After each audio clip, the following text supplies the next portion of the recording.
start. Thank you, Linda. Thank you. Good evening, everyone. Welcome to CB3's Land Use and Housing Committee meeting for Tuesday, March 15, 2022. My name is Jackie Wong. I'm the chair of the committee. We are conducting the meeting through Zoom, and our vice chairperson, Linda, is managing the platform. Please don't promote me. I do want to promote you.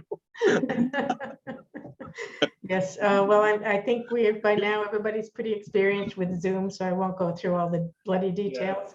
But we do ask that if you are a guest, if you're not a member of the committee, that you please put your name and affiliation in the chat. And we ask further that you do not use the chat for chatting as during the meeting. If you need to say something, raise your hand. Thank you. Thank you, Linda. Lisa, can you take attendance, please? Yes. Jackie, I take it you're here. Yes, thank you. Linda Jones. Me too. Jonathan Chu. Okay, Herman. Hewitt. Here. Trevor. Yes. Myself, I am also here. Olympia. Here. Michael Perlis.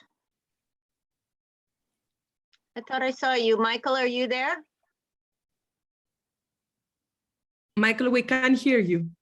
Are you on mute, Michael? I don't think you can hear me. Can you hear me? Sorry. Yeah, now Yes. I can. Yeah. I think my headset's messed up. I'm here. Hi, sorry. Okay, great. I thought as much. Damaris Reyes?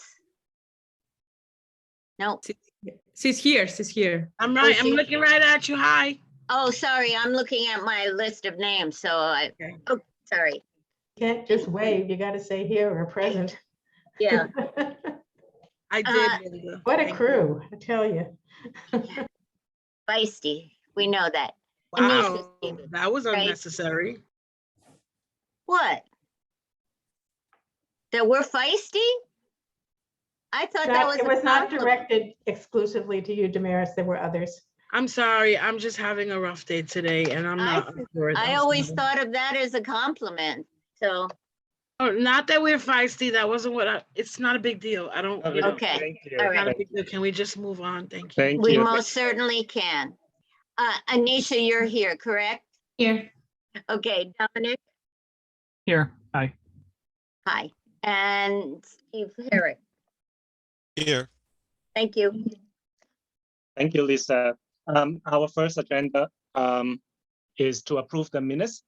Item on the agenda is to approve the minutes for February meeting. So let me know if anyone has problem or we just approve it. Okay, I see no hands, no questions. The minutes have been approved. Before I open to other agenda items, I just want to give Susan a couple of minutes to talk about the process, how we respond to the city's preliminary budget expense budget priorities. Susan, do you want to do that now? Sure, thank you. I just wanted to give an update on where we are in the budget process. And I asked to go first because I have another meeting at 7. So everyone will remember that in October, we submitted with our district needs statement, we submitted budget priorities. In January, this year was February, we get our responses from the agencies and they're part of the preliminary budget from the mayor's office. And we can write comments to the preliminary budget responses. The next step would be the executive budget and then the adopted one. But also besides writing comments, there's also actions we can do. So for one of the comments, Jack, if you wanted to share the screen, one of the things this committee voted on as a budget priority was the. Excuse me, Linda, can you give me the co-host? Oh, sure. Oh, Susan, you are managing the platform? Well, I guess I can't do it, Linda, you have to do it. Thank you.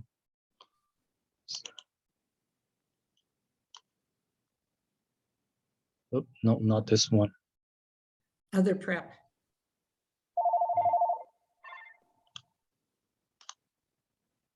There we go. So one of the budget priorities, our number 4 priority, was to baseline the Stabilizing NYC program.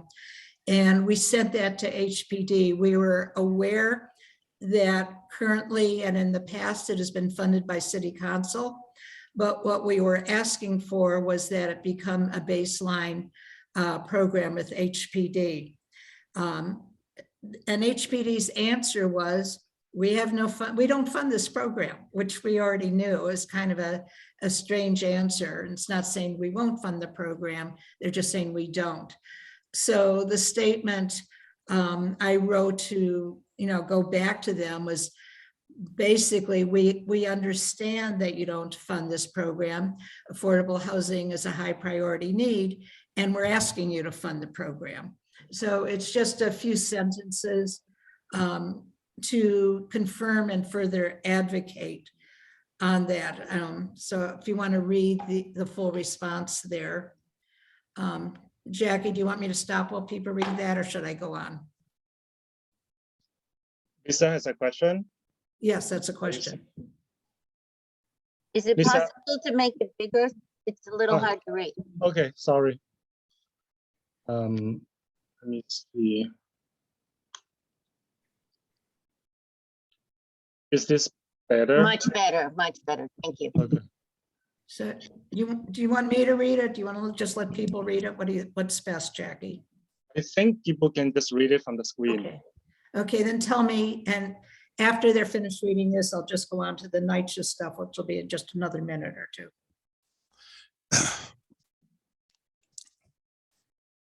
Steve, you have something to say?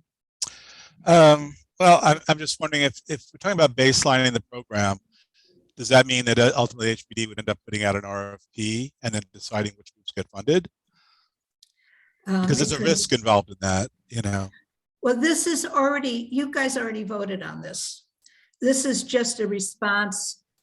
You voted on this in October, that you wanted that to be baselined. So this is just further advocating for HPD to fund this. We're not deciding that at this point whether or not to vote on this as a budget priority. You've already done that. Yeah, I just don't remember if I was at that meeting. I don't remember. We've actually had members from the network come to some of our budget meetings and ask that the community board support that. That's where it came from. I guess next year we can have a more in-depth discussion on that. And Olympia, you have a question? I mean, just more of a follow-up because, maybe when we decided this, we didn't have the Adams administration. And so if there is any concrete concern that Steve is trying to raise because of the way they may be doing contracting and stuff like that, and it's not jeopardized currently with the council, with the city council, we don't need to change our vote, but you can also not answer and let them think that we're satisfied with their answer. You know what I mean? I mean, do you understand what I'm suggesting, Yes, Susan? yes. Well, if you guys want us to drop it, that's fine. There are baseline programs that you that there are still RFPs. Like every year we ask for more funding for the safe havens, and providers answer RFPs for those. Lisa. Yeah, I'm just a little, I'm a little confused. What exactly are you asking us? Is this just informational? I wasn't asking anything.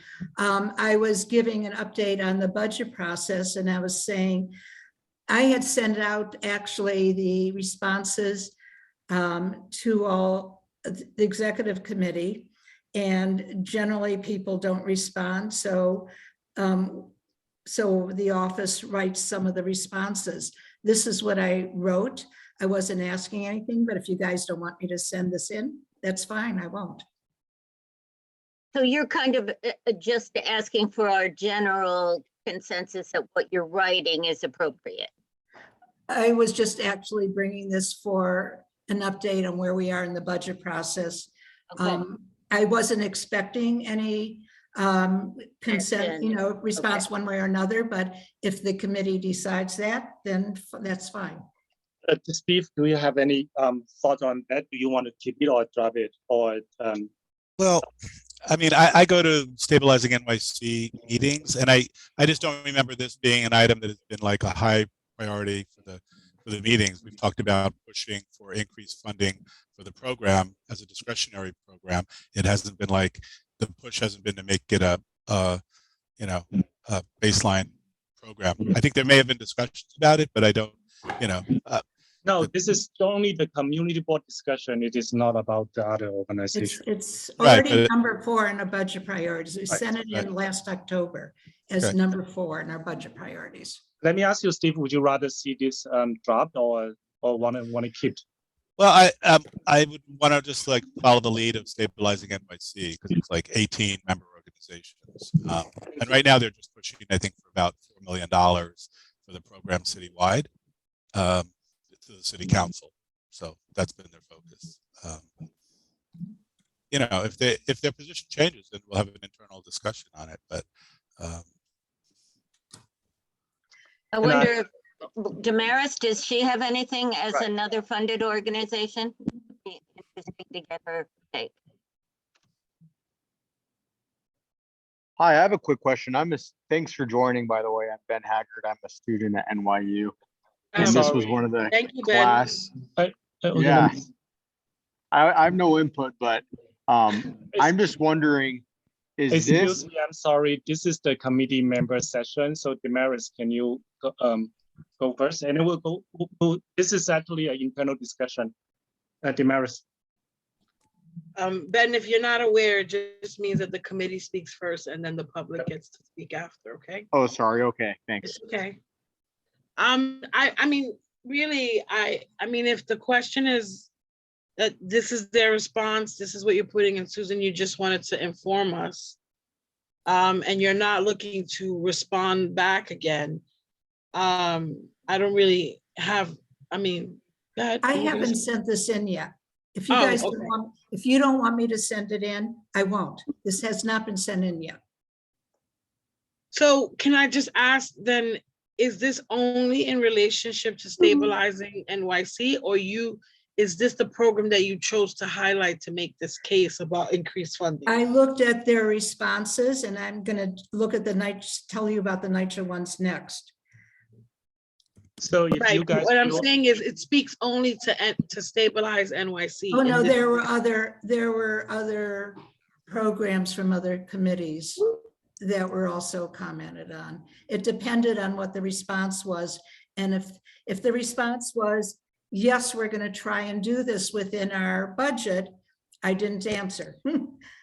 If the response is go speak to your elected officials, which I didn't answer. So it was ones that, and like they're all on our website, and I did, I'm gonna say, notified all the chairs or the executive committee. If you go under member resources on our website, all the responses are there for everyone to read.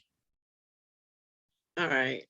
So my sense is that if this is just, general, I agree with Steve. I don't know that Stabilizing NYC would want it to be baselined, but I do think that there is some level of utility to saying to HPD, possibly that, when they do receive like community development block grant or other kinds of monies as they have in the past, and they outline programs that they should consider, funding these kinds of activities for groups like ours because of that need. That's what I might say to them. Right now, they don't do any funding, so we can ask They them. do fund. They have a program. They're called saying NDC. they don't do funding for this program.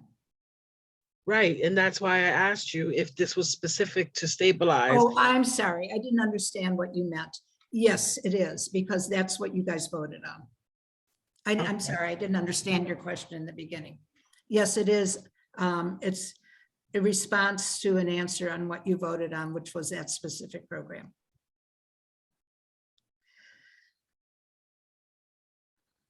So are we agreed to drop this?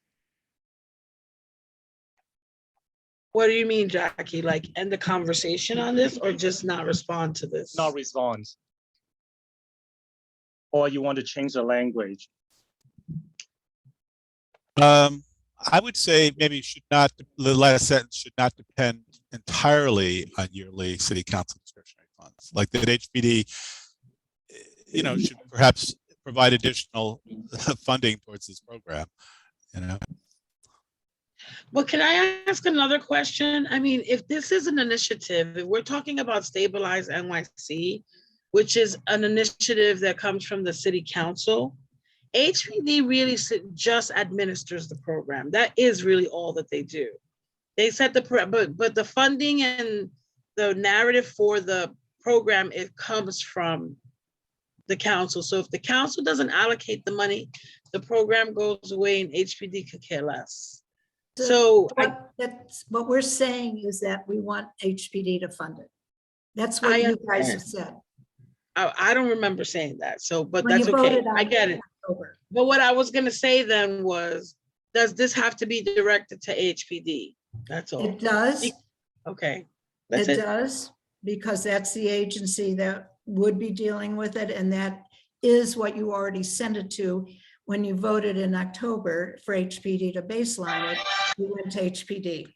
So your options are to send it as this is, not send it at all, or change the language. I mean, but it's strictly advocating. It's strictly advocating for what you already voted on. And if you don't want to further advocate for it, you don't have to.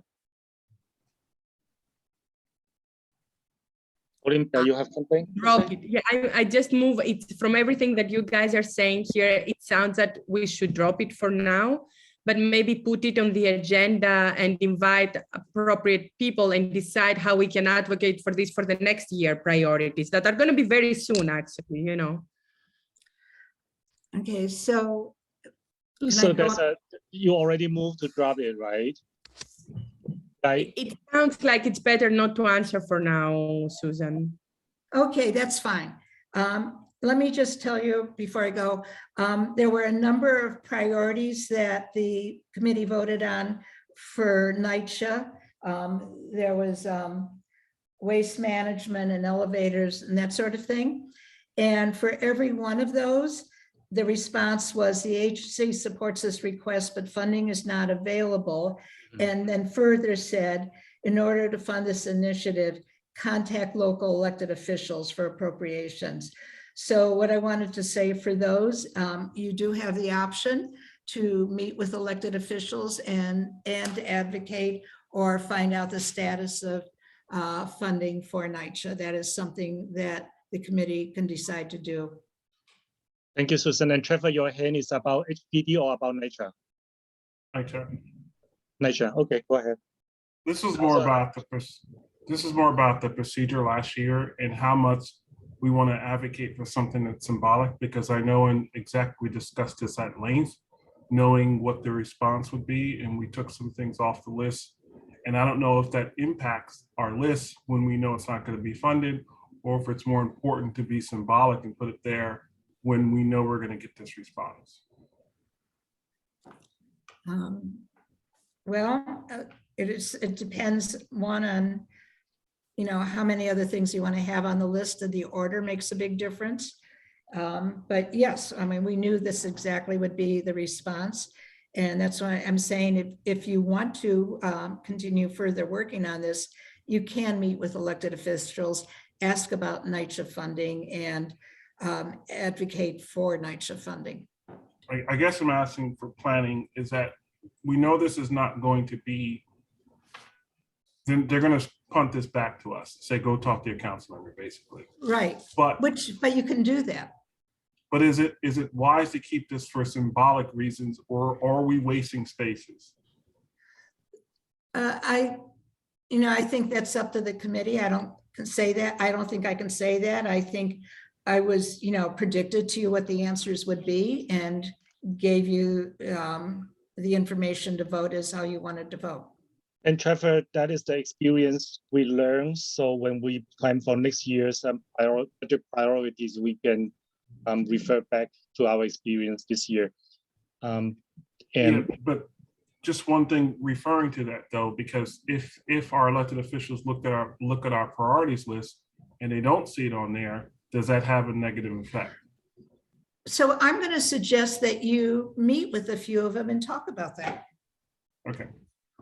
And Susan, I just want to ask, I have a follow-up question. I remember last year we also put a lot of, maybe not a lot, but we have put some elevator upgrades on the priority. These are the answers. These are the answers. Okay. Okay, thank you. Olympia. Yes, so I mean, to Trevor's point and to what you're bringing up, Susan, about NYCHA, I mean, I believe we should keep it because for us, it's also a moral document, right? Like we want to fund this thing. And to me, I mean, I'm willing and happy to meet with elected officials. I do that all the time for everything else that I'm doing. But to be honest, I think we could draft also an answer to them and tell them, yes, of course, our elected officials control part of the funding and we're going to make sure that we advocate for that. But the executive also makes a lot of decisions, and them like passing the bucket like that doesn't sound to me like something we should accept without, at least, that's your decision. I don't agree that it would be particularly effective, but if you want to do that, you guys should write something and send it to me before Monday. Damaris. So the only thing I want to say is it's hard for me now as I think about it. Susan, the original thing we wrote is on the website, right? What we originally wrote that they're responding to? So our original budget is, yes, if you go under district, I want to tell you the different things. So if you go under district profile, that gives you our district needs statement and our capital and expense priorities. If you go under member resources, it gives you the response. Okay, so I want to know what they're responding to. So I would go to the first one. You go under district profile. So here's what I would say overall. I mean, of course, we're going to get a response like this from HPD because this program is not created by them. It is not funded by them. It is, but HPD, if the template of how this, district needs statement is supposed to be written is the only agency that we can direct these kind of questions to, that I understand. It may become an exercise in futility. We may predict that they're going to respond and say, well, we can't do anything.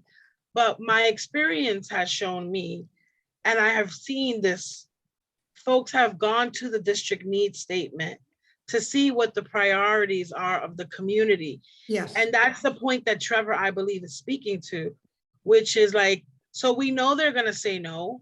We get that. And we appreciate that, that, Susan, and that you're sharing that with us. But I do think that as a committee, perhaps we should choose to leave those things there.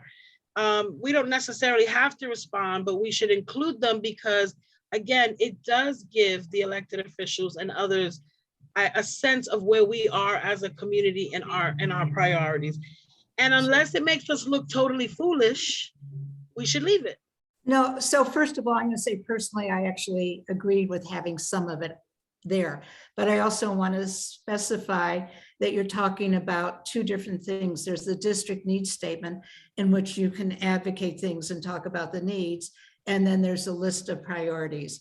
I actually agreed with having at least some of these in there for that exact reason. In which one, the district need or the list of priorities? List of priorities. It depends how many. I think it comes down to, I would think, how many and where you rank them. But I agree it was important to show that NYCHA is very important to us. And Damaris, we can continue to put the NYCHA items in the budget priority this year. So just a discussion would happen later the year. So yeah, I'm not speaking strictly to NYCHA, I'm speaking to all the housing issues, like the stabilizing NYC, just in general. Like, of The course, there's issue- funding that comes in and we're not going to be able, or we're going to ask for things that they can't give us, and they're going to give us this kind of generic response. That's So okay. when it comes to expense priorities, we only have 25 and we have way more than 25 needs.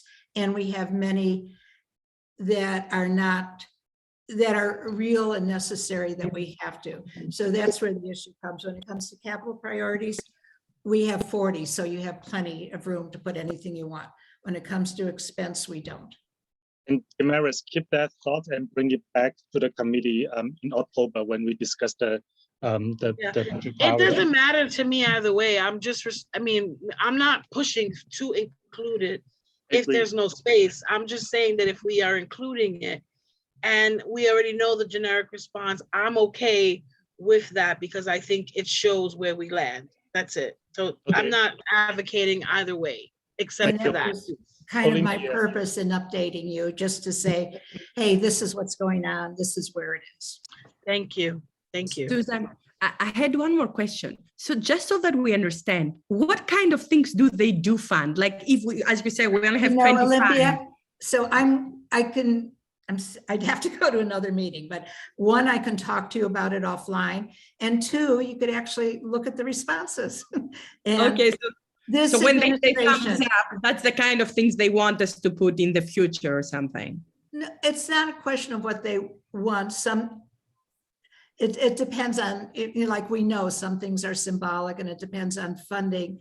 We don't know what this administration is going to do as opposed to the last administration. So that's always a big issue. This year, there were 10% across community boards as a whole. There were 10% more items that the city agreed on for funding than last year. So that's a little bit hopeful. For time consideration, Damaris, your hand is a new hand or old hand? Okay. So what I'm going to do is you, not Susan. send in that one for stabilizing and to be continued at a further budget time. Thank you. Thank you, Susan. Thank you. Okay, so who is managing so Linda, are you taking over? Wait, where's Linda? I've been doing it. Oh, okay. I can see your face, so thank you. There's my face. Okay. I The next just, I item. just tuned out a little on that last discussion, so. Thank you, Linda. I thought because I didn't know whether it was you or Susan who was No, managing. Yeah. It is me. Susan was a co-host. Okay, thank you. Our second item on the agenda is to update to update the 265 South Street. Our board position is to ask full compliance with the restrictive declaration. And correct me if I'm wrong. If I remember correctly, I was asking to establish the community construction task force and also to appoint independent monitor and a bunch of other things. And we have Connor from CM Council Member Christopher Mate's office and also Emily's office. Are you, I'm sorry, Governor's office, Emily Lam. Are you guys going to speak about that? Yeah, thanks, Jackie. Thanks for having us. Again, I'm Emily from Senator Cavanaugh's office and Connor from Councilmember Marte's office are here. We are just here to give sort of a quick update and take any questions if you have any. So I can start off. I will say I'm a little bit newer to this issue because I'm taking over from our colleague Greer, who some of you may know, who is not with our office anymore. But I guess I'll start with just a couple of the more recent things that have been happening because I'm sure you all have enough background. Obviously, all our offices, as well as Assemblymember New and Congresswoman Velasquez's offices, have been working with OER and CIM and L&M on pushing them to ensure that the community gets full transparency and full protections as this remediation process at 265 South Street goes forward. Most recently, in early February, Councilmember Marte's office organized a rally with the Lands End 2 Residents Association the center also attended, just to sort of raise those concerns again about the independent community monitor and continue to push for that. And afterwards, our elected offices jointly sent a letter to CIM and LNM requesting that they pay for and maintain that independent community monitor for the residents. I think the last we heard, they said that they would circle back with us with the response, and we haven't received that yet, but we are going to continue to follow up with them on that. And then Connor, if you want to talk about some of the other sort of construction and inspection stuff.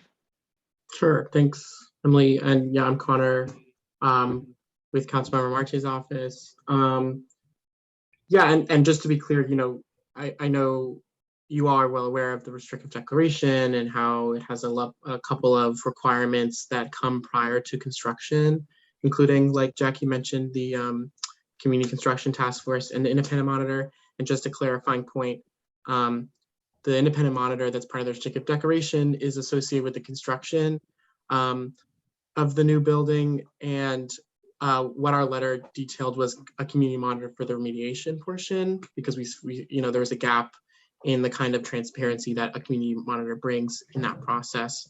So that just to clear up, there's a lot of monitors involved in this project, but that's what the call for the letter details. They said that they would provide a response prior to any work being done on the site, any shovel in the ground. And so we're going to continue to follow up and put pressure on them to provide that demand. I'll also mention, yeah, you know the details of the restrictive declaration. We noticed on the DOB website that one of the construction permits was approved. So that made, you know, we two are still in objections, but are being examined.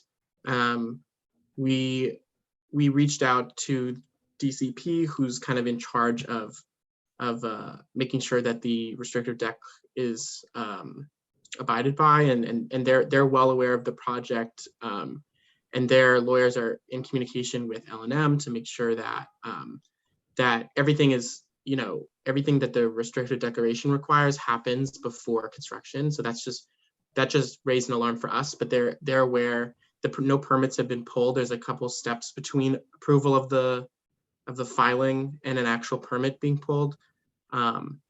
So, you know, we're just making sure that everyone's communicating with each other, and that that DCP is on top of the project. And I believe that the construction task force is being assembled, or there's been progress on that. We haven't heard anything about the construction independent monitor yet. But once we do, we can obviously like circulate that information.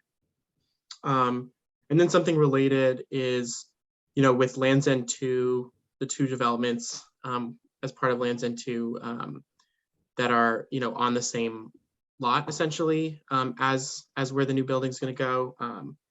We've been in communication, like Emily, we hosted the rally in partnership with their resident association, and they've, you know, been sort of relaying to our office a lot of issues that they've been having in their buildings.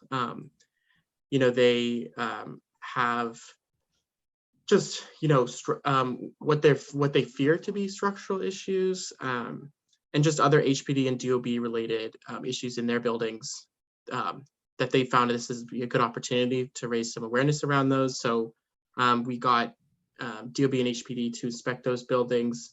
It was a bit, some things were missed. You know, some equipment was missing, and they didn't have people who could specifically study. You know, there was no engineers on site, so we're trying to push for a follow-up and make sure that they do their due diligence with some of these like very serious concerns that tenants have.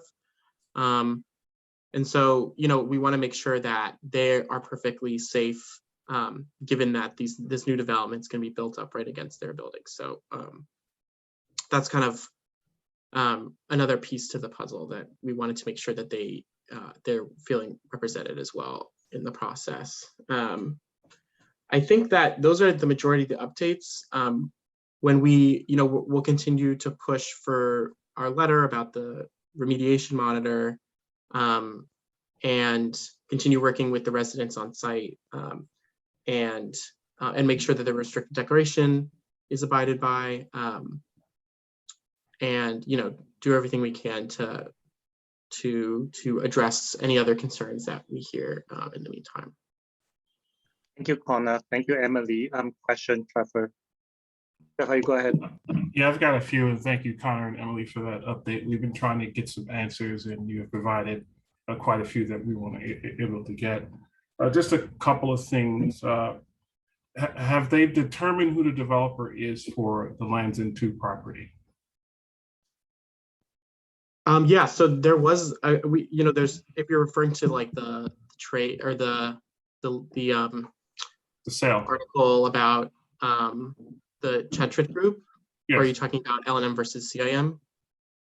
Or we haven't been able to, I won't say we haven't been able to, it's been difficult to find out who's responsible for the construction project because the site was sold to Chetrit and they are taking over the property, assuming after the foundation done, the foundation's done. So is the responsible party right now L&M and CIM, or is it Chetrit? As far as we know, it's still L&M and CIM. I don't think the deed transfer has happened yet. We don't know exactly when. We just know what was publicly available, that they were in conversation about selling the property. We don't know what timeline. I know that they can like prep everything, get the permits, everything in and approved, and then sell. Or I don't know what their strategy is. But as far as we know, it's still L&M and CIM. Okay, and have they? When you mentioned permits have been approved, or the site permits have been listed, the actually 2 fence permits did get approved for the construction. And I want to make sure that you also contact the folks at Lands End 1, because that's in the shadow of this large project, and that hasn't gotten attention, and folks haven't really heard from any public offices. I know L&M is a big property, but Lands End 1 has the same exact property with the building going up against theirs. And they have a fence permit at the exact same time as this one, which means their construction will start soon. So if you could get some information about that, that would be helpful. I know it's a 70-story building, but we don't have much information on that one. Mm-hmm. Oh, you're talking about the other one, the one on Clinton? Correct. Yeah. We haven't heard much about that one. As far as we know, they're farther behind. Because they have the same, a very similar restricted declaration as part of the 2018 approval. So we haven't heard any action on those items yet from their end. Just to note, they got their fence permit approved, and they also have their seller permit approved, so they can start construction also. Okay. Yeah, we noticed the permit, the fence permits, and there was a lot of concern around those. I know that the fence permits just entail a fence, but obviously it's a sign of something later, something to come.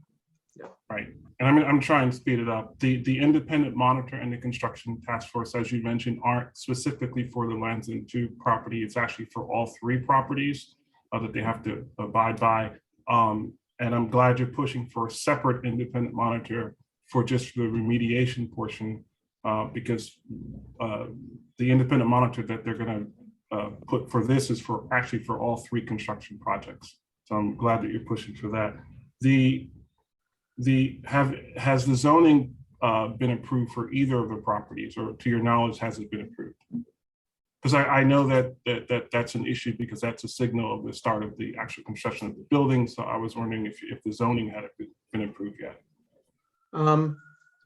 So yeah, for the zoning, like the zoning diagram, that's been an issue just because for 265 South Street, they continue to apply for a waiver for that document, which when I was able, because that I haven't heard of that document being waived before, but it seems to be possible that DOB can issue a waiver if they find it fit.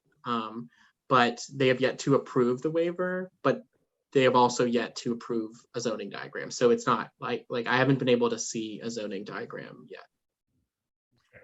And is it possible, because obviously this project is looking like it's going to start pretty soon, to bring those developers to this community board? I mean, I'm not putting stuff on Jackie's calendar, but I think it'd be important if we were to hear from them, considering what the scale of these two projects, and this is the largest development in all of Manhattan by far.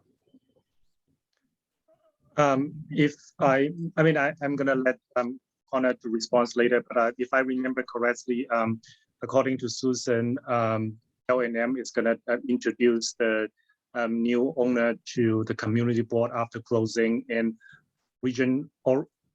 if I remember correctly, originally they expect the closing to happen like in a week after our previous meeting, but that didn't happen. Looks like it didn't happen according to Connor. So I guess like after closing, I just expect L&M to introduce the relationship, the new owner to community board and to build that relationship. And if we can invite, that would be like after the introduction, we can talk about what we want to do.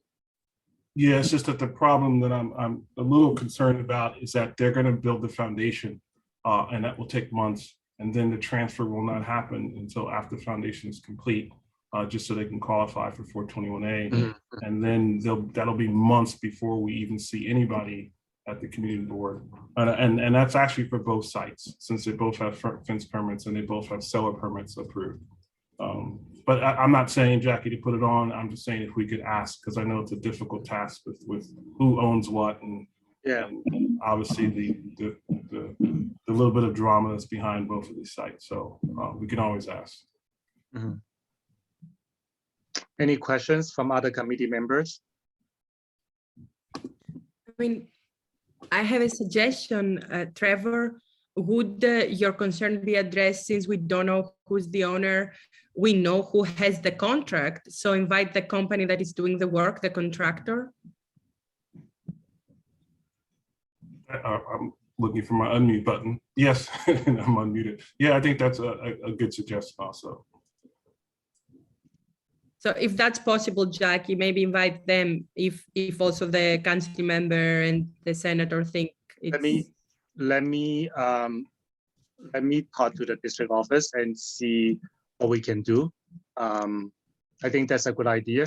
I don't see why not, because if we can bring the contractor to come, but I don't know if the contractor wants to come.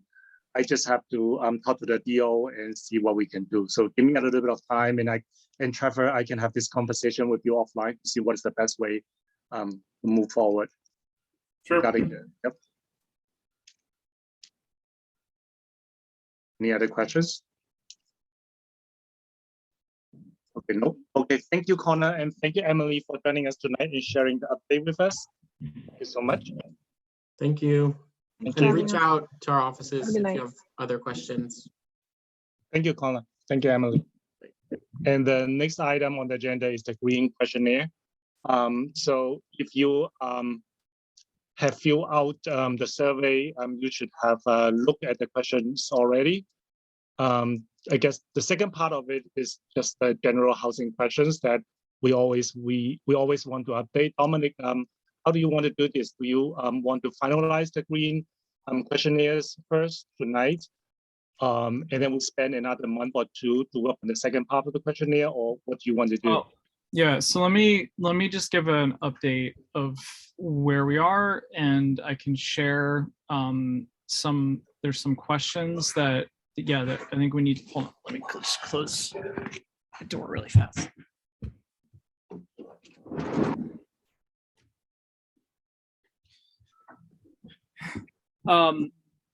Yeah, so there are some questions that I can share my screen and just show that where there are, based on the responses so far, we have had 6 responses. So who didn't fill out the survey? You are a co-host, Dominic. Okay, thanks. You want me to name names, Jackie? No, I'm just kidding. I disclosed at the beginning that I didn't fill it in. I studied it. I don't want you to name. So in a, like a, hey, where are my glasses kind of way, I actually forgot to add my own name to the survey. And so I didn't fill it out. I was so focused on the questions and getting everyone else to fill it out. So I did not either. So I actually need to go in, but I've been looking, I've been in compiling kind of the responses. I've been including how I would have voted as well. But it still would be really helpful for everyone else that did not complete it to still go and do that. So, so let me just kind of give an overall summary of where we are. So, and just to explain, so the survey that was sent out did not include the table to select which certifications a developer is following. That was something that we had shown a couple of meetings ago, that, you know, there was this list of, maybe it was last meeting, there was a list of certifications that if people check those off, you know, we're going to kind of use those to help guide our review and questions. The questions that are in the survey are for any developer potentially that's not following any of those certifications, or are questions that aren't covered in those certifications. So I just want to reiterate that, because I think there was a comment that someone left on the survey saying, shouldn't we be using, you know, the certifications and the responses to those answers for the developers? And the answer is yes, but that's why we are also asking these other questions. So the questions, you know, were made to have more of a common voice. I think that was feedback we got from the last time, that, you know, that the voice didn't seem consistent. So we're trying to make sure that that is more consistent. They're really meant to be more plain language for the applicants as well as for committee members versus those that are found in the certifications. So some of the questions in the certifications are very technical, which are difficult for, you know, maybe difficult for the committee members to really be able to, you know, to work with. So that's another benefit of the way that the questions are, you know, are being posed on the survey. So we did get good feedback from one respondent who noted that, you know, the questions seem to be geared more toward bigger new development as opposed to like retrofitting kind of development. So I think what Maya and I talked about that would be really good is going forward, and I would also want to talk to the office about this, but I think it'd be good for these questions to live in a Google form. And so if someone says, you know, if someone explains that they're doing like more of a retrofit kind of development, then they can go down a different path and answer questions that are, you know, that are more applicable versus, you know, a new development. So that's just an idea. I'd like, you know, to hear back if anyone disagrees with that approach. Also related to that, while most developers that come before us, you know, may be receiving some kind of funding from the city or from the feds, we still want to make sure that developers who are not using public funds and are coming to us are answering questions. The housing questions, that part of the form is pretty much status quo. I'll show you all just a few where it's maybe. They're maybes, and so we have to, you know, figure out. I think for the most part, we don't really need to focus on that section, but I'll show you those few. It's status quo. Okay.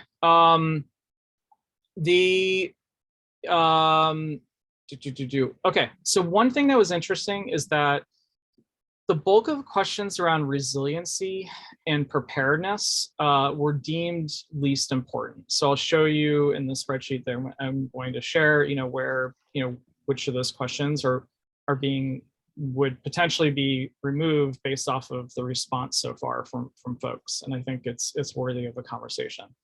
And finally, before we walk through the questions, Maya believes she has about 1 more month left, and she thinks she's going to be giving her final project presentation either April 15th or April 29th, and she needs to get back to me. So So we may have another month to really, kind of make more progress on this, which could include setting up that Google form that I was mentioning.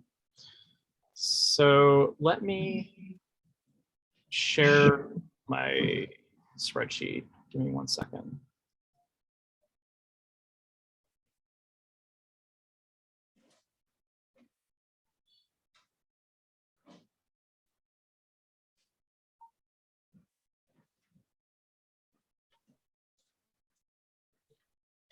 Okay, you all can see that? Yes. Okay. Let me make this Small though, it's hard to read. I'm going to try to make it bigger. Hold on 1 sec. Beautiful, nice work. Shoot, that did not work out that way. Okay. No, I was trying to make the trying to zoom in on this. Oh, here. Okay. Is that better? Yes. Okay. Okay. First off, in the resilient community section, most of them questions to keep. And again, this would be on an actual form. It would have the table with, where we ask people, are you following certain certifications that would lead up, that would be the head of it. And same thing, like we just put the questions in here. Any tables that weren't questions, that was, asking people to fill in stuff, we did not put in the survey. So, so this was a duplicate, I noticed. So we can strike that. Okay. This resident-centered accessibility and emergency preparedness. The bulk of these were deemed to be less important. So we've marked them as candidates for removal. So these are, how will the community be involved in emergency planning, response, and annual drills? How can you as developers encourage residents to contribute in keeping the building safe? How will you be disseminating emergency and evacuation plans to residents? And will you work with Lower East Side Ready to promote disaster preparedness planning programs? So I know Maya and I were surprised because the feedback we had gotten in past meetings was to have more about the resiliency component in these questions, which is what these are. But it looks like only a couple of them are deemed to be important. So any response from the committee, any disagreement about removing these questions that are marked as removed? Yeah, I want to ask you, can you tell us how many people gave you feedback on this and that resulted in this total? Give me a second, Damaris. Thank you. Yeah. Also, Jackie, when we can speak, I had my hand up. Yes, Thank you. I saw that. I saw that. Hold on 1 sec. I lost my screen. Oh, here it is. I'm sorry, Jackie, were you putting us on stack? I just totally jumped right in. No, it's okay. Don't worry. I'll let Olympia go after this.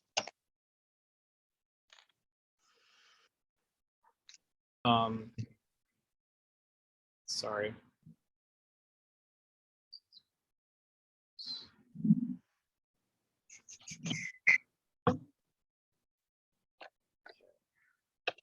Okay, so there were 6 responses on these questions. And you want me to tell you specifically? Sorry, I'm trying to juggle my If I can just chime in, I guess what I want to know really is how many people deem that these questions weren't important. Okay. I mean, 6 people doesn't seem like a representative pool to me. And what was the rationale that they gave, if they gave any feedback, saying that these questions should be removed? Yeah, so there was no one gave feedback as to why. So that's why I thought it would be good to have a discussion around this. So I can tell you, Damaris, that for how will the community be involved in emergency planning, 5 people marked that as a 2, so that was not important. Not 1 is like definitely not important. So the scale is 1 to 5, like that. So and then for the next one, how we be disseminating emergency and evacuation plans. There were 4 people that marked it as 2, as not important. 2 people that were, ambivalent about it, marked it as 3. And So, then for Lower East Side readiness, it was 1 person that was 1, so definitely not important. 3 people voted, said 2, not important, and then 1 person for 3 and 1 person for 4. So the 2 above, I mean, it's still my turn, Jackie? Actually, I want to let Olympia go first. But it's in regard to, oh, okay. Yeah, and then Damaris, I will come back to you. And I just want to say that. I mean, that doesn't. Yeah, I'm one of the person who voted to low on those 2 questions, and I'll give you my reasoning later. Olympia's hand has been up for a long time, so I want to give her, let her go. Olympia. Basically, I just didn't want us to go, thank you, Jackie, down this path of taking this questionnaire at face value as the discerning criteria for this very important checklist, because I personally didn't fill it up because I found confusing the way in which it was edited, the way the questions were made. It was a little bit as if you had, potatoes next to oranges, and it was a little bit confusing for me, especially because some of the questions, I believe they have to do with the Department of Building regulations that are already mandating certain things in flood zones and things like that. So I'm not going to say that it is or it is not important because it's the law already. So I don't have to put it in this extra questionnaire. I thought that the spirit of doing this questionnaire was supposed to address things that are not already covered by the building code or other kind of legislation around environment, etc. And one more thing I also wanted to bring up is I also found it that because different areas of our district have different challenges, like let's say access to transportation, like depending where this thing is in our district, it is important or not, right? And so that's why I couldn't bring myself after reading and trying to do the questionnaire to submit it, because I didn't feel that I was gonna be conveying what I really think by doing this questionnaire, because it was not really allowing me to truly say what matters and what doesn't. And I want us to do this in the most meaningful way.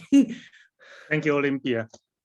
Yes, that one thing Olympia said also as the same reason I voted low for a couple of questions, because I thought those questions already covered by building codes or other regulations. So Damaris, Yes. you, and then let's open up for questions. Oh, I'm sorry, Dominic, you still have to go through the rest of the survey. Yeah. Yeah, but he asked for feedback for the Yeah, section. I want feedback section by section here. Yeah. Okay. And so, yeah, so thank you.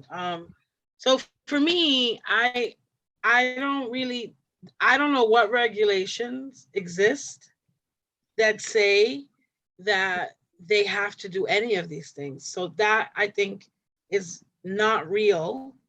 And if this questionnaire was rooted in the thinking that we wanted to ask questions that weren't already questions that we ask of developers that are rooted in the law, then this seems appropriate. But also, I think the same way in which we expect the housing authority, right, who gets public funding, or any entity that gets public funding, to not only work and include and have resident feedback in part of their processes, which again, there is a law there about, tenant organizing and tenant associations and being able to weigh in. But also the secondary question around evacuation plans, both of these types of questions we would be asking any agency like NYCHA or any one of these other buildings. Why wouldn't we take this opportunity? And I don't really see the harm at this point in introducing and leaving it, because at most, I mean, even if they're not doing any of this, maybe it might trigger them to think about it. Or maybe if they see it, they may think, well, maybe we should, maybe this is positive for us to do. But why wouldn't we want every building that's going up to be thinking about what its footprint means to our community in terms of resiliency and emergency preparedness? I mean, that's a real thing.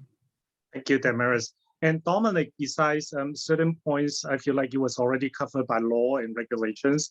But like one of the another reasoning that I vote low on certain questions is because I feel like this questionnaires is for developers, not for management companies. So certain, I feel like certain topics in these questions are actually the role of a management company, not really in the role of a developer should do. That's why I vote low on those. And Anisha and then Olympia. Hey, Jackie, can I just, I appreciate that. And I think I also was wondering about that as well at one point. But I know that we've also had like and maybe it's just bigger developers, when they come, they do have a management company that they're like, that they come with. And so it's worth asking them, and it's worth making sure that if they're in the process of hiring a management company, we want to know that it's a company that would do these things. So that's why I thought it was still relevant to keep them in there. Anisha, and thank you. Anisha, Olympia, and then Damaris. So a couple of things. First, just to respond to things being already in building code or legislation or in resiliency regulations. I think, Damaris, it's not just in this section, it's like throughout the document. So things like mechanical being in elevated places. Exactly. So I think that was also what was hard for me, because it was both a we want to ensure that you're doing this, and then also a sort of like a wish list of priorities or the priorities that we want in development. And it seemed that including all of those together on a list and then asking us to rank those, it is an apples to apples. Exactly. And so to me, it actually, like, developers have money and time, and like, why not have them fill out these extensive questionnaires? What difference does it make? Because I think it's better for us to have more information about what they're willing to do or can do, or telling them what we want them to do. And then I also agree that being more comprehensive is better. I think developers, choose their management companies. They tell their management companies how to do a lot of the work that they want for a specific property. So if there are things we want in the operations of a property, we need to make sure that they know that up front. That's all. Thank you, Anisha. Damaris. I thought you said it was Olympia. She already lowered her hand. Yeah, I lowered my hand because Anisha clarified what I was going to say about the mechanical and stuff. And I love the idea of, since they have money, to get them bigger questionnaires to fill out. I mean, it doesn't mean, to me, I don't see why we wouldn't be asking that. I don't know why we're doing them any favors whatsoever. I mean, we should be asking them this and even more so. And, I just want to point out that I'm responding specifically to this section, not to the entire questionnaire, which is what I thought Dominic was asking us, section by section, what we thought. So my comments are all, again, rooted in this particular section, the resilience section and the emergency preparedness section. because those are the two areas I think that we're covering at this point. So yes, I agree. I don't see why we shouldn't keep it in. I think it's okay that it's like what you must do, what's a wish list. Maybe we can just clarify that. But I agree overall that we should know what people are willing to do. And again, back to what I said earlier, and I'll just drive this point home again. It doesn't seem logical to me to ask, or expect these things from other entities. And then we have these private institutions with lots of money, and we think it's, we've got to scale back or not ask them or not push them, or it doesn't seem right to me. We should be even-handed across the board. And the only thing that should really change that is legislation, policy, and money, right? Like if there's a project and there's no money to do it, and there's difference. But outside of those factors, I think everybody should be treated equally. And that's it. I'm done. Thank you. Thank you. Dominic, you want to keep moving? Any questions from other committee members on this session? Yeah, I mean, I guess I guess I don't quite know how to, so Damaris raised the points about this, so I don't know if that changes with people who voted low on this. Dominic, do you want to wait for other committee members? I mean, you said we still have 1 more month, right? So can we ask the committee, do we have enough time for other committee members to respond? Yeah, that's fine with me. Okay. Yeah. Okay. But can you clarify to us, because literally I didn't know the expression is apple to apples. Like, how do you want us to respond? Because it's not clear to me when I read it in a logical way. This feels a little bit illogical. You know what I mean? That's why I couldn't respond. Well, they are done in sections. So, we try to organize the questions so that they were relevant to the section that they're in. So honestly, I don't know how to, I thought it was kind of clear myself. So it is clear to me. It's just a decision. It's just, a decision to see like what is important to you, what is not important to you. I mean, I don't know other committee members think about it. To Anissa's point of just keeping the whole questionnaire as is there a negative, because, different questions are going to be relevant in different developments, right? Mm-hmm. Yeah, there could be, there very well could be not applicable. Yeah, so that's why maybe keeping them all could make sense. I mean, is there any other reason you had? I see Anissa has her hand up. I was sorry, just to clarify my point. I think it's hard to say, like, I have not submitted my responses to this because, like Damaris, I will agree that resident engagement on resiliency on most parts of things are really important. You're asking though, is that more or less important than putting mechanical hire in a building, right? And so that is, or like, is it to exclude question to make this thing shorter? Like, that's the part that we need clarification. So I get it now. So yeah, that the feedback we had gotten originally was like, we don't want this to be too long of a questionnaire, especially since we're tagging it onto the housing questions that we already have. And it looks like we aren't really interested in removing too many of the housing questions, if any at all. So it's definitely not to rank to say which of these questions is more important than the other, like in an overall kind of way. It's like, it's more, do we think this question is important enough and high enough priority for us, for the community, for us to be asking? Okay, maybe then it's like, well, maybe it's not that important for the community, maybe it's addressed in some other way. So, and we want to keep this survey smaller, so maybe that's not as important. So then that's why you would mark it as that. But if we want to make sure that we think it's important to the community and we want to make sure it is being asked, then you would say it's important. Does that help? helps me. I hope everybody else filled it out that way too. Damaris? You just say, Anisha? I said that helps me understand how to submit, but I hope that everybody else also understood that. I didn't, but I'm also newer to the committee, so. Yeah, I mean, I didn't take it as it's one or the other, but like each question on its own, should it be included? How many questions are there on here? A lot. Yeah, there are, well, we have some,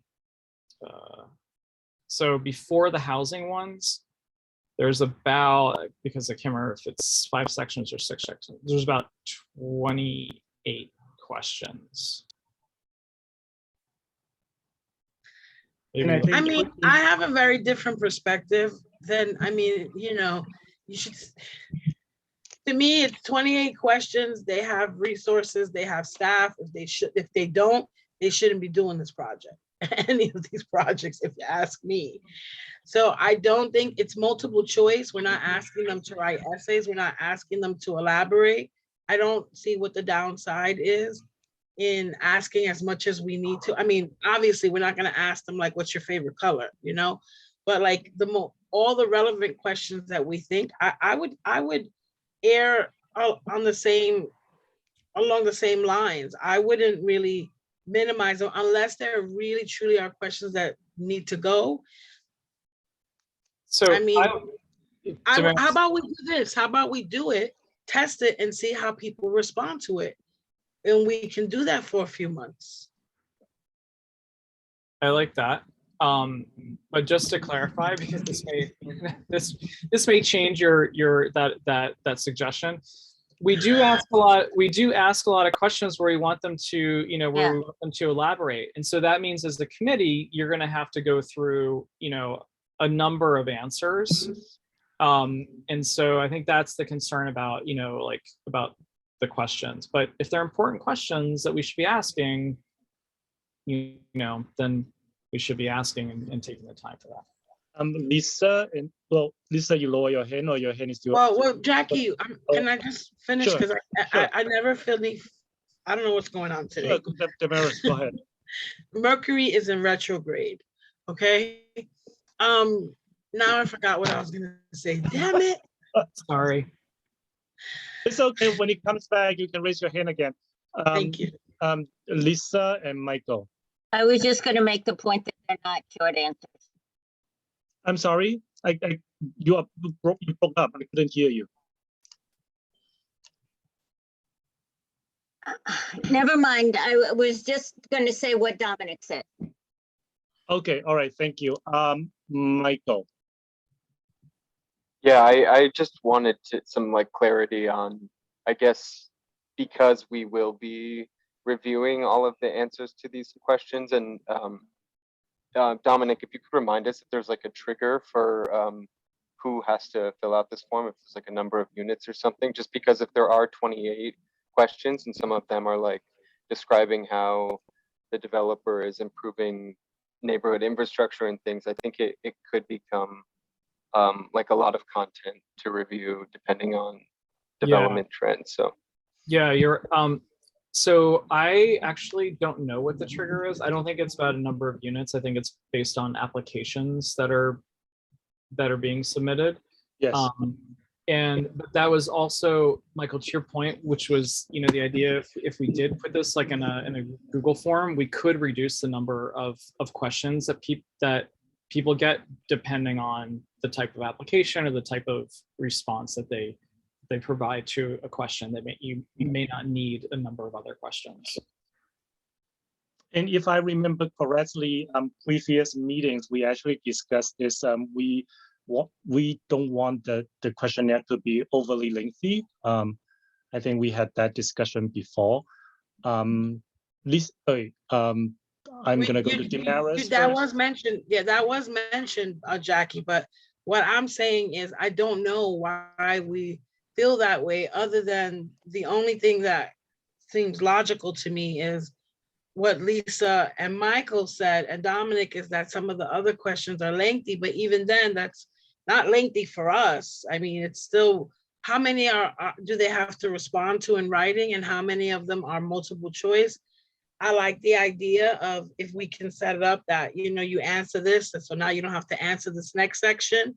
You can also include in here options for the developers to decide not to answer any questions in a section too. That could be something else that might shorten it. I don't, you know, personally, I think a lot of work's gone into it. I like a lot of the questions. I don't have really any objections, and I think we're spending a lot of time on this, to be quite frank, to determine what we should take out, what we shouldn't take out. I think we try it, we see it, you know, that's where I'm at. Thank you, Damaris. Lisa and then Olympia. Lisa, you go ahead. Yeah, just if we're going to have prioritize or questions that respond to the particularities of any application, one criteria should be whether or not they're in the floodplain, because I understood this was going to every single development. And you know, whether there's an evacuation plan if somebody's not in the floodplain, you know, like, anyway, I think length is a real issue, and especially when you look at it in terms of its relation to the basic housing question. This is going to take much more time than filling out the basic housing questionnaire, and I think that's disproportionate. Thank you, Olympia. So I was going to say something that I think Dominic and Michael and Lisa just said, so that I am sure I am understanding it. Basically, we have the possibility of designing this in a way that we basically make it different depending on what kind of project and where it is located. Is this the suggestion that we're considering now? So basically keeping all the questions, but then basically giving them a different amount of questions, or the different questions depending on where they are located. Is this what we're considering now, Dominic? Yeah, and yes, and that's something that Maya would work on over the next month. And as long as, you know, because we have to remember, like, once Maya leaves, I mean, I've done this with Google Forms, that, you know, that sort of that branching structure. So, you know, I can help to keep it up to date, you know, once Maya leaves. But it would be great, you know, if there, you know, if other people could do that. But yeah, that is the idea. And I just want to make sure, because like, if for some reason the people that are able to do it leave the board, you know, then it would fall in the office, basically, potentially. So I just want to make sure there's buy-in from the office to do something like that as well. Yeah, and so the other question that I wanted to understand is also, when is the question that, you know, Mike asked, when is it triggered, like, is it amount, etc. But I think the other issue is, when do developers have to come in front of us? Like, is it because they're doing a variant? Is it because this is a tax credit? Like, basically, because I think depending on why they have to present on us, also different questions become more relevant. That's the other thing to consider. Well, I think you can put all of that in the questionnaire, and you can tell them to, like, if you're applying for this, go to these questions. If you're applying for that, or if you're, you know, you're filling this out for this kind of a development or that kind of a development, it's sort of like a paper version of your form that you want to create with the different branching, so that, you know, when somebody else can't do it, maybe there'll at least be a paper form, but that can be incorporated into a paper form too. That's what you're saying, right? In terms of like branching it out, so that if they say, I'm gonna, you know, they select one option and the following questions are not relevant, it just skips them to the next set of questions. Right. Yeah. Okay. Yeah, that's what I would do. I would just create a paper one and keep it on file too. I want to know if other committee members have questions or comments about the questionnaires. Only this part, only the green part of it. Well, can I just say one last thing? If because I don't feel like we've answered Dominic's question. Maybe we did. in terms of what to do based on what the respondents of the survey said and what we want to do, like, you know, like, so what do we do? Because it's still, there's still questions that are being recommended to be removed and stuff, but do we replace that with the vote of this committee, or like the feedback that we're giving now? Or do you just want to add that on to that? I mean, is this helping you at all, Dominic? It's helping because it sounded like we were going in the direction of just keeping them. But but also it sounded like I said we can still, people still, can, like, let's say if we want to give people another week to go in and I think I left it open, like if anyone wants to go in and change their responses based off this conversation, they can do that as well. So I think it would be good to, for everyone else to go in and still fill it out, unless we're all agreeing, yes, let's just give it a shot. Let's build it out with all the questions that we have here, and we'll see how it goes. Then no one has to go in and fill anything else out.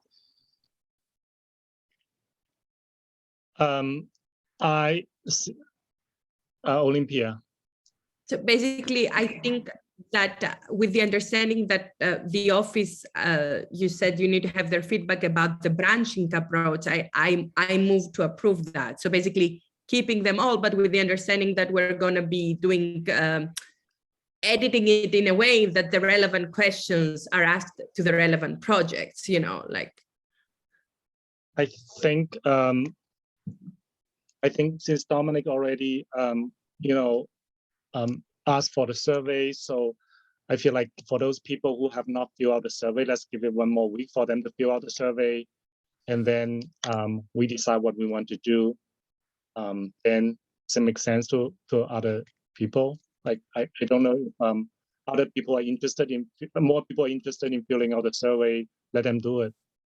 I'm not interested in filling out the survey, but I would like my comments in this meeting that I've spent this amount of time already reviewing to count, versus me now having to go back and read this document again because I have a million things going on. So if you want my vote is leave it and let's test it. And if you can accept that, then I'm good. Because I don't want to promise you that I'll look at it. But thank you. So Jackie, what we can do, sorry, I see Steve's hands up. Yeah, I mean, I'm fine with leaving this and testing it out. I mean, I initially thought that some of these questions regarding resiliency really weren't that important, because I also thought that property managers are the ones who really that should be addressed to. But I also think the idea of branching makes sense. I think for infill projects and renovations of buildings, that a lot of these questions wouldn't be relevant on small sites. I think it is, a lot of them are more pertinent for the larger developments. And Dominic, you were saying, what's your suggestion? Yeah, so I was going to say, so what I will do is give everyone another, like, does everyone maybe need another week, or is it just maybe till the end of the weekend? And then Maya and I can start working on building it. And if we want to remove certain questions, if people are late in filling out the survey or whatever, then we'll deal with that then. I just think it's going to take some work to develop it. So I'd rather not wait like a month, to discuss again where we landed after we gave everyone a week to fill out the survey. Okay. Thank you. You are the lead, so we'll listen to you on this subject. Thank you. All righty. So should we go to the housing session of it? Just to start talking about it. Sure. So, I mean, again, there's the top part of the housing section that's, contact information, project description, and some basic project details. And then the questions start. So of everyone that went through this, actually, I can look and just make sure that everyone, all 6 people did this one. The only ones that were maybes, like everything was keep. The only ones that were maybes were the describe exterior amenities, describe other amenities, and describe community rooms or any other amenities available to the public. So I don't know, you know, if we really should remove those. That's up to the, you know, committee can decide. Dominic, so just to ask other committee members and Dominic as well, do you guys, like when I was reading the second part of it, the the original housing questionnaire, I feel like there's some questions I want to add to the questionnaire. Like for example, I want to know if they are building like affordable housing for families or versus a number for the seniors, also affordable ownerships, that kind of questions. But then, so Dominic, how you want to do that? Are you accepting? Yeah, yeah. I'm sorry. I meant to mention that. I meant to say to add. Did anyone want to add any questions to it? I forgot. So thank you. Okay, and then we can just email you, or what do we do if we have more questions, or you want to talk about now, or? If you, yeah, I would say if people have ideas for new questions, you should throw them out now. Okay, so I'm gonna let Steve, your hand is a new hand or old hand? Okay, Damaris has a hand, followed by Lisa. Yeah, I mean, if we're still giving ourselves a week to look at this, yep, why are we still talking about it then? Just to go over that. And I mean, I'm just saying, like, if we're gonna look at it and then come back and talk about it again, then maybe we should give it a week, let people look at it, and then come back and just have that conversation, unless somebody is like screaming that you know, something absolutely needs to be addressed right now. Because it looks like most of the questions, you know, say keep, right? Is that not what you're saying, Dominic? I can't see the whole thing because it's only what I can see on the screen. Yeah, see?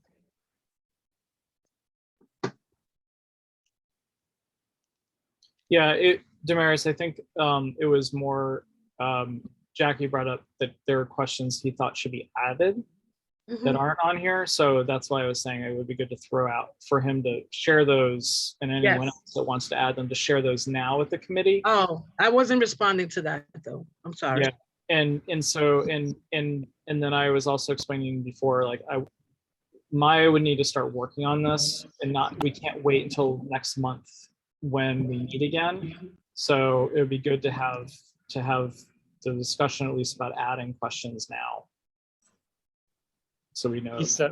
Oh, I'm sorry.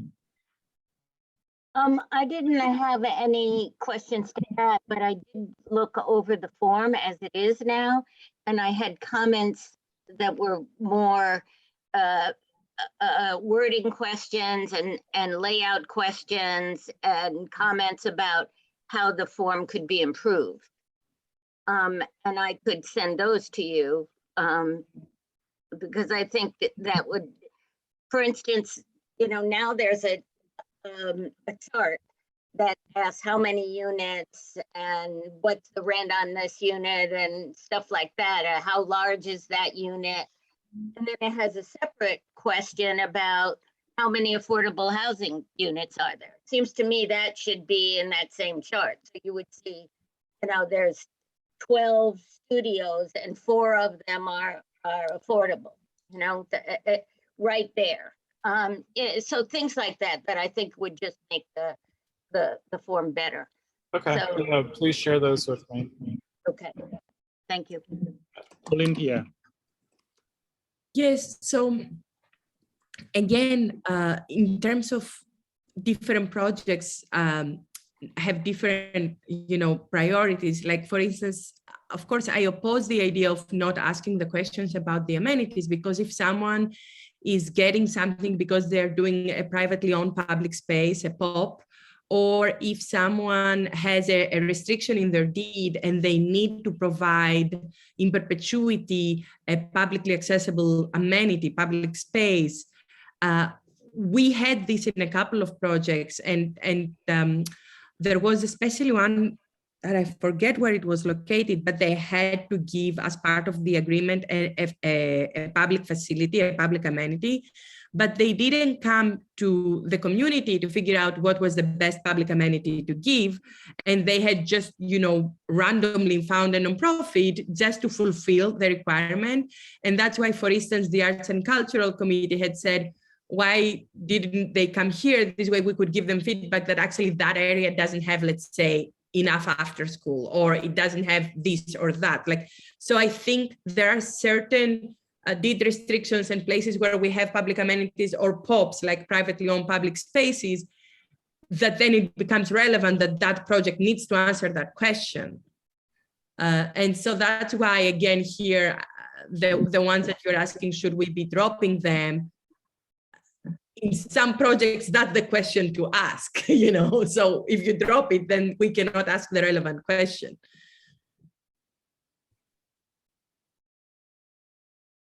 Okay. Maris, your hand is a new hand. Yeah, go ahead. I was just gonna say, maybe what would be helpful to help us sort of wrap up this part is, when I know you're gonna send it out, you're gonna leave it for a week. You're asking for any additions or other, sort of grammatical wording, formatting to be sent to you for inclusion. How are you going to determine then at this point, since you are hoping to get as much feedback before next month, because you think that Maya may only be here for a month, we may not be able to wait till next month. So what are you going to do, Dominic, to determine what you keep and what you include for sort of that final draft? I will err on the side of keeping, and then if for some reason we decide to remove it, then we'll deal with like any kind of downstream impact on the form, and I'll just have to fix it. But I mean, I guess what I'm saying is, if you move it before we present it and finalize it, are you gonna make those decisions, or are you gonna come back to this committee and say, okay, this is the final run, these are the final questions, these are the final recommendations, what do you think? And we're gonna still have an opportunity to weigh in, or you're saying, I'll make those decisions and I come back and that's that? No. I mean, Okay. all I'm saying is we're gonna need to build it out. Like, I'm gonna need Maya to do the bulk of the work, to build it out, and then you all will see what the final product is. Like, when it comes down to designing it, like, we may run into some problems, like. Yeah, I wasn't really thinking design. I was just thinking the questions. But yeah, I know, I'm sorry, I didn't mean to interrupt you, but I just wanted to make sure that you were responding to the. Yeah, so I definitely think that we're definitely gonna have to share with the committee, like, this is where we are, and also, like, hey, this is where we ran into a problem, being able to incorporate this table, and what should we do with this, like, that I foresee something like that happening. So so there'll be more conversation. All right. Dominic, the question 58 regarding the rate of return on your menu. So is this the question originally in our housing questionnaire? Yes. Okay. Yep. Yeah, nothing. Maya didn't. She took everything from the questionnaire here. Okay. Because I previously I remember when developers came to our committees, I remember I had asked them that question. They seemed to reluctant to talk about rate of return in Wiley's is laughing. But I just realized that it's always on our questionnaire. I never pay attention to that question. Lisa, you. No developer is ever going to really tell you. There's no question about it. But I don't see why we don't ask. If they told you, they'd lie. I was hoping they could show us the pro forma, Mentira, they never will. Okay, fine. But can we ask if I want to see the pro forma? It's just Dominic. They ask for anything, man. You're not gonna get it. Okay. All right. We can ask for whatever we want to ask. Yeah, I We do. won't I like always, because I feel like a lot of these projects, my experience with previous projects is that we never really able to look into their finance, so we are not able to make some certain decisions. But like Lisa said, even with us, maybe they won't tell us. So, but if you guys think it's okay to just put a question out there, why not? Okay, any other comments and on this issue, on the questionnaires? Other committee members? Nope, okay. So we are done for today. Wait, Jackie, sorry. I'm sorry. Didn't you have questions you want to add? I thought you are giving us a week and we can email you. I mean, my question is that what we are going to do? Yeah, I just think it'd be like if you know your questions now, I was just thinking it'd be helpful to share with the committee now. Yeah, so my question, I want to know for this, like, I guess, especially for larger projects in the future, I want to know what percentage of the units, affordable units are for families, because I'm seeing a lot of units are for seniors, and I want to see like more balanced composition. One thing I noticed is that for developers, they probably easier to get senior housing fundings than for families. And also right now, I don't think we ever, like, I understand the access crossing project, we have 10 affordable ownership units, but I want to see similar programs expanded in future projects. I just need to frame the questions and then send it to you, but that's basically what I want to see in the future developments. Sorry, Jackie, because you were interrupting. Did you say that you want to understand the kind of, like if it's 2-bedroom, 3-bedroom, 4-bedroom apartments, like the makeup? Yes, I want to see more like affordable units as a 2-bedroom, 3-bedroom for families. Yes, I do want to see more, and I want the developers to answer those questions. We usually get this information, right, Lisa? Yeah. Well, I'm suggesting that be right up front on that chart. You know, like how many of the 2 bedrooms are affordable, how many of the 3 bedrooms are affordable. Exactly. Yeah, we always ask this. It wasn't explicit on the form, but we can fix that. And Damaris, your hand is a new hand or okay? Yep. And also, like, what percentage are they setting aside? I'm sorry, Jackie. I'm not used to lowering my hand. Usually, when they call, they lower the hands. So I got. Damaris, if next month we are going in person, then you don't need to worry about any of this. And we'll be all. I mean, I'll be panicking seeing a big group of people in community board. So yes, so Dominic, those are my questions, and I could frame that better and email that to you. All right, great. And you have any other comments to make or questions, or which will wrap this up? Okay, so that's the end of today's meeting. Lisa, can you do a roll calling? I certainly can. Thank you. Jackie is still present, I can tell. Yes. Linda, you're still present? Yes, I am. Okay, Jonathan Chu, still absent. Why? Okay, sorry, my computer is getting mad at me. Herman? Yes. Trevor? Yes. Lisa is present. Olympia? Present. And Michael? We're not hearing you, Michael. He's here. Yeah. I think your headphones are not connecting. Here, I'm here. Gotcha. Thank you. Damaris, you're still here, correct? I'm here. Okay, Anisha. Here. Ooh, Dominic Here, present. and Steve. I'm Last here. but- Great, that's all of us. Thank you, Lisa. Thank you. Thank you. Well, Good night. Good night. Thank you. Bye.